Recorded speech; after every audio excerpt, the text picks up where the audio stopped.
नमस्ते प्रणाम। मैं हूं सोनिया यादव। अपने YouTube चैनल पे आप लोगों का स्वागत करती हूं और आशा करती हूं कि आप लोग अच्छे होंगे। मैं एक बेटी सुहाग गीत सुनाने जा रही हूं। कैसा लगेगा कमेंट बॉक्स में आप लोग ज़रूर बताइएगा। लाइक शेयर सपोर्ट करना ना भूले दोस्तों।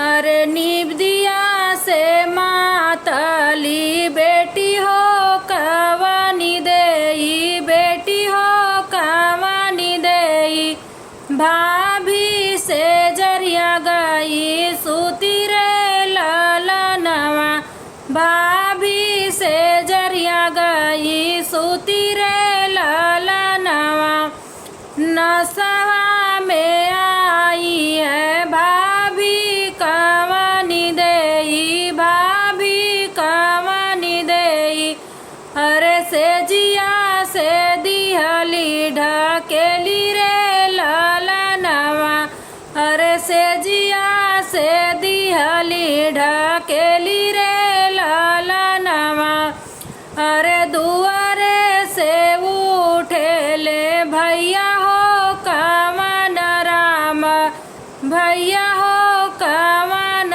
राम, झारी पोछी लिहले उठाई रे ललनवा, अरे झारी पोछी लिहले उठाई रे ललनवा, अरे ये कही सुहाग धन बहिनी के दे तू, अरे बहिनी के दे तू, अरे बहिनी सुहागिन होई जाती रे ललनवा, अरे बहिनी सुहागिन होई जाती रे ललनवा, अरे निदिया से मातली बेटी हो कवानी देई, बेटी हो कवानी देई, भाभी से जरिया गई सूती रे ललनवा, अरे भाभी से जरिया गई